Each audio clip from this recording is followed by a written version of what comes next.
ನನಗಿಂತ ಕುಕಿಂಗ್ ಚೆನ್ನಾಗೇ ಮಾಡ್ತಾರೆ ಗೈಸ್. ಗೊತ್ತಾಯ್ತಾ ಗೈಸ್? ಇವತ್ತೇನು ಮಾಡ್ತಾ ಇದೀವಿ? ಏನ್ ಮಾಡ್ತಿದೀವಿ ಗೊತ್ತಿಲ್ಲ. ನೀವೇ ನೋಡಿ. ಪೊಟ್ಯಾಟೊ ಚೀಸ್ ಕಟ್ಲೆಟ್ ಮಾಡೋಣ ಅಂತ ಅನ್ಕೊಂಡ್ವಿ, ಆದ್ರೆ ಅದಾಗಿದ್ದೇ ಬೇರೆ. ಆಲೂಗಡ್ಡೆ, ಕ್ಯಾಪ್ಸಿಕಮ್, ಮೆಣಸಿನಕಾಯಿ, ಕೊತ್ತಂಬರಿ ಸೊಪ್ಪು, ಅದಾದ್ಮೇಲೆ ಈರುಳ್ಳಿ ಎಲ್ಲದನ್ನು ರೆಡಿ ಮಾಡ್ಕೊಂಡು ಬೇಯಿಸಿರೋ ಆಲೂಗಡ್ಡೆನ ಸ್ಮ್ಯಾಶ್ ಮಾಡ್ಕೊಂಡು ಅದಕ್ಕೆ ಬೇಕಾಗಿರೋ ಉಪ್ಪು, ಖಾರ, ಹುಳಿ ಎಲ್ಲ ಹಾಕೊಂಡ್ಮೇಲೆ ಈ ತರ ಆಯ್ತು. ಬ್ರೆಡ್ ಕ್ರಮ್ಸ್ ಮಾಡೋಣ ಅಂತ ಹೋದ್ವಿ, ಆದ್ರೆ ಅದ್ ಅನ್ಕೊಂಡಂಗ್ ಆಗ್ಲಿಲ್ಲ. ನಾವು ಬಿಟ್ಬಿಡ್ತೀವಾ?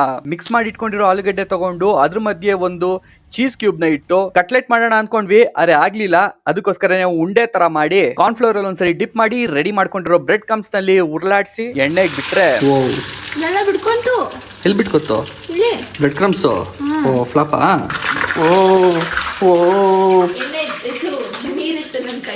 ಎಣ್ಣೆಲಿ ಒಂದ್ ಸ್ವಲ್ಪ ಫ್ರೈ ಮಾಡಿದ್ಮೇಲೆ ರೆಡಿ ಆಯ್ತು ನೋಡಿ ನಮ್ಮ ಪೊಟ್ಯಾಟೊ ಚೀಸ್ ಉಂಡೆಗಳು.